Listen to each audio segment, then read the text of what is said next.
¿Cómo están, estimados? Espero que les esté yendo bien. Vamos a tocar ahora el tema de la demanda individual y de mercado.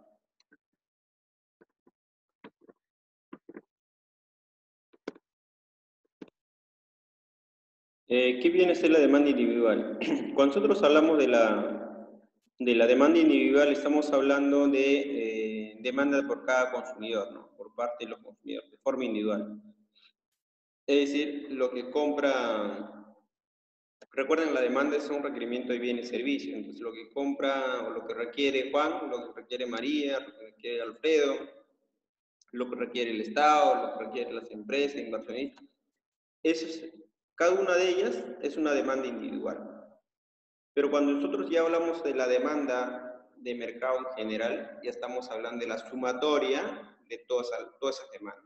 Bien, si nosotros hablamos de mercado de manzanas, entonces lo que requiere Juan y la que vende María, porque recuerden, en el mercado también hablamos, también un mercado está conformado por oferta y demanda, pero si hablamos exclusivamente de la demanda, estaría netamente de los consumidores, ¿no? O de los clientes de los consumidores que adquieren ese bien o servicio.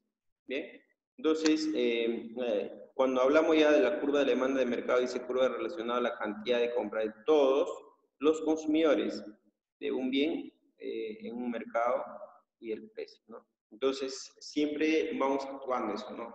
De que cuando nosotros hablamos de un solo demandante, es un demanda individual, ¿no? De cada consumidor, pero la sumatoria de todas esas demandas vendría a ser del mercado.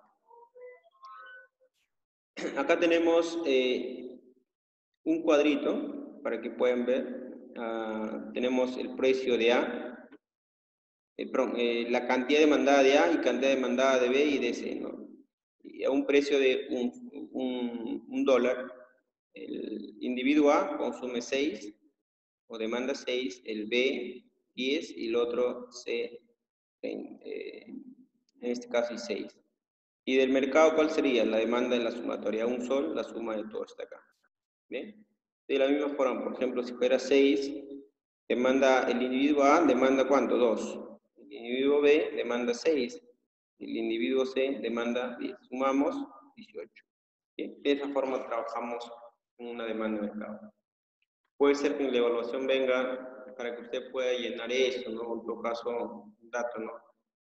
A un precio de 2 soles están dispuestos a demandar el individuo A 4, el individuo C puede estar en línea, ¿no? Y acá también 8, y le puede proporcionar el mercado 25. Calcular la demanda individual de individuo C, entonces pueden completar. Es el 3. Y acá está de forma gráfica, ¿no? La demanda de mercado es esto, ¿no? El último gráfico que es más amplio. Demanda de A, demanda de B, demanda gráficamente podemos ver eso también. Efectos de la variación del precio, ¿no? Si en caso de que el precio empieza, por ejemplo, tenemos un ingreso de 20 dólares, si el precio empieza a bajar, ¿no? Puede bajar de 2 a 1 dólar a 50 dólares. Entonces,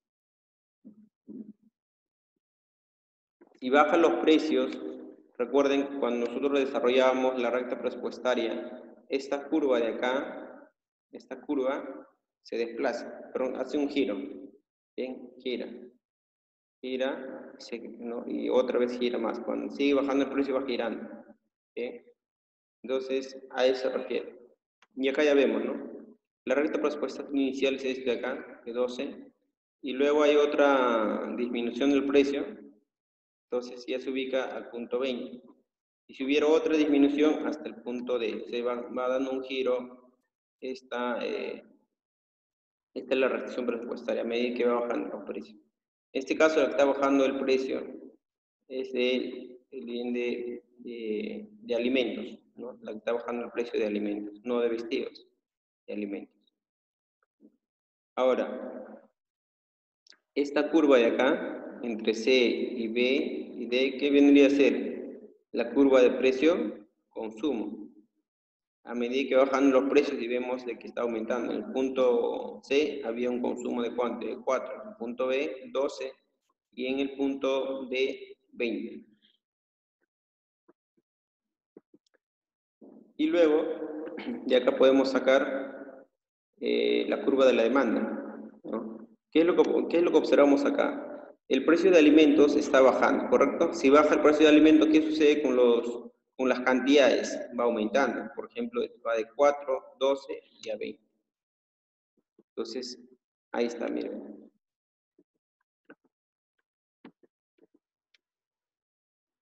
Ahí vemos, ¿no? La curva de la demanda va tendiendo a aumentar.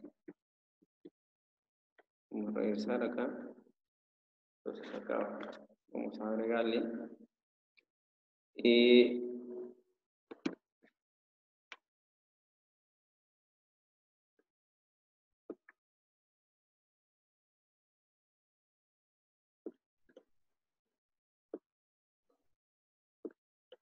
¿No? Ahí sería la del precio inicial, ¿no? El eje de las... Ahí quedaría entonces el punto final, ¿no? A medida que va bajando el precio, ¿se acuerdan que dijimos? Va a bajar al 2, de 2 a 1 sol, de 1 sol a 50 céntimos. Y vemos de que va aumentando la cantidad demandada, ¿no? Entonces, básicamente es eso, ¿no? De cómo se van obteniendo la curva de la demanda. Seguramente cuando nosotros desarrollábamos anteriores clases, eso ya graficábamos, ¿no? Pero esa curva de demanda viene de esto, de acá, mire, ves, ¿no? De la curva de precio-consumo. Básicamente ahí viene. Ahora vemos efectos de la variación de la renta. También vimos esa parte nosotros.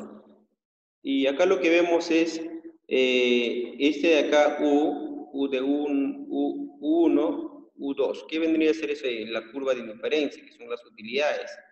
¿Bien? En cada uno de esos puntos es el equilibrio. Pero acá, ¿qué es lo que sucede? Efecto de la variación de la renta significa que la renta aumenta. Si aumenta la renta de forma paralela, se va desplazando la curva o la restricción presupuestaria. ¿Bien? Y igual va a pasar cuando los precios de los bienes empiezan a disminuir, también va a tener de ambos bienes de forma paralela. Pero si fuera solamente en caso de los alimentos, simplemente da un giro hacia el caso de alimentos, ¿no? Y de la misma forma se va desplazando más allá, pues, ¿no? Y ese se considera como la curva de la recta consumo. Acá tenemos de un bien inferior. ¿Qué es un bien inferior? Es un producto que absorbe una parte decreciente del gasto a medida que la renta aumenta. Lo que dice ahí es que es un producto que absorbe una parte decreciente del gasto a medida que la renta aumenta. Entonces, ¿qué es lo que pasa con el caso de un bien inferior? A medida que uno va teniendo más renta, ¿correcto? Va teniendo más ingreso, ese bien tratas de consumir menos. Es decir, ganas más, pero consumes menos cantidad. Dice, como el caso de las hamburguesas, ¿no? Que se convierte en un bien inferior cuando la curva de renta se vuelve hacia atrás, ¿no? Básicamente es esto, cuando se vuelve de forma negativa esa curva de renta-consumo. Vamos a suponer que usted frecuentaba consumir hamburguesa de, no sé, de 3, 4 soles, ¿no? ¿Correcto? Pero vamos a suponer que de ahí usted gana, no sé, pues 1.000, 2.000, 3.000, no sé, una cierta cantidad que antes ganaba menos. Entonces, de cierta forma, como que su ingreso va mejorando, usted va a dejar de cierta forma consumo de esos bienes y va a consumir lógicamente los sustitutos. Quizás se va hamburguesa en Kentucky, en KFC, ¿no? Dependiendo de dónde frecuente, pero ya trata de consumir menor cantidad de esos bienes. Básicamente es eso, un bien inferior. Lo lógico es que la recta consumo debería ser de forma positiva, pero a partir del punto B hacia allá se vuelve negativo, ¿no? En este momento estamos hablando de bienes inferiores, bienes normales es del punto A al punto B. Del punto B hacia otros puntos ya vendría a ser el punto C, sería lo que son bienes inferiores. Entonces, que quede claro, el tema de los bienes inferiores es que a medida que tiene más ingreso, deja de consumir. Podría ser caso también el transporte público, ¿no? A medida que uno tiene quizás más ingresos, quizás toma colectivo, compra un vehículo, ¿no? Entonces ya deja de utilizar esos servicios porque ya tienes más ingresos. Pero la lógica de bienes normales significa de que si tú tienes más ingresos, consumas más, como el caso del punto A al punto B. La curva de Engel, esto de acá, la curva de Engel, por lo general hablamos de cuando un bien relacionamos con la renta en este caso, tiene una pendiente positiva. Si bien es normal, ¿no? La curva de Engel tiene pendiente también ascendente, y también en caso de bienes inferiores, curva de Engel tiene pendiente descendente, como hemos visto en el caso de acá, ¿no? Vemos ahí desde acá, del punto B al punto C de forma negativa, eso vendría a ser curva de Engel, pero en este caso de bienes inferiores. Bien, entonces, bienes normales tiene pendiente positiva y bienes inferiores pendiente negativa. ¿Por qué? Porque estamos diciendo que si tiene más ingreso, más renta, como vemos aquí, vemos de que se está reduciendo la cantidad demandada, pero vemos de que también aumenta la renta. Entonces, lo lógico es que muchos pensamos de que si yo gano más, consumo más, pero eso ocurre cuando son bienes normales. Cuando son bienes inferiores es lo contrario. ¿Bien? Vamos a ver ahora de demanda compensada. Aquello permite determinar la cantidad demandada en distintos precios y se elimina el efecto renta derivado del cambio de términos de una combinación inicial de bienes. Entonces, hay una eliminación de efecto renta incompensada. En caso de demanda compensada versus ordinaria, tenemos, en caso de la demanda compensada, tenemos solamente el efecto sustitución. Ojo, no hay que olvidar eso, solo existe efecto sustitución como consecuencia de cambio de precios, más no existe efecto renta. Por eso que dice en la parte inicial, dice se elimina el efecto renta. En caso de demanda compensada, la curva de demanda compensada es eso. En el caso de demanda ordinaria, los cambios de la cantidad demandada serán el resultado de un conjunto de efectos renta o sustitución. Mientras que la curva de demanda compensada, el cambio en las cantidades demandadas solo son los resultados de efectos sustitución. Vamos a ver. Tenemos acá, como hemos dicho, en la compensada, efecto compensada, solo mira, hasta efecto sustitución. Efecto sustitución. Acá. Bien. Y luego tenemos efecto renta. Del efecto renta de acá hasta acá, ¿no? Hasta el otro punto. Efecto renta. En caso de efecto sustitución, es hasta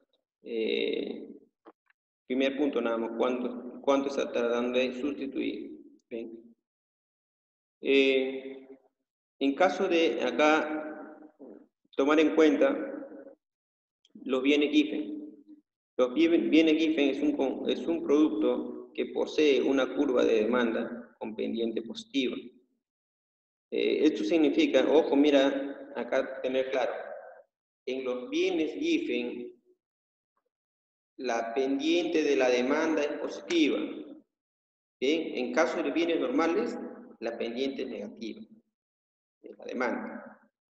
Entonces, esto significa que a medida que el precio de un bien aumenta, dice, significa que el precio de un bien va aumentando, los consumidores desearían adquirir una mayor cantidad de dicho bien. Y cuando el precio fuera lo contrario, comiencen a descender. ¿En qué caso? Por lo general se da cuando son bienes de lujo, bienes de moda.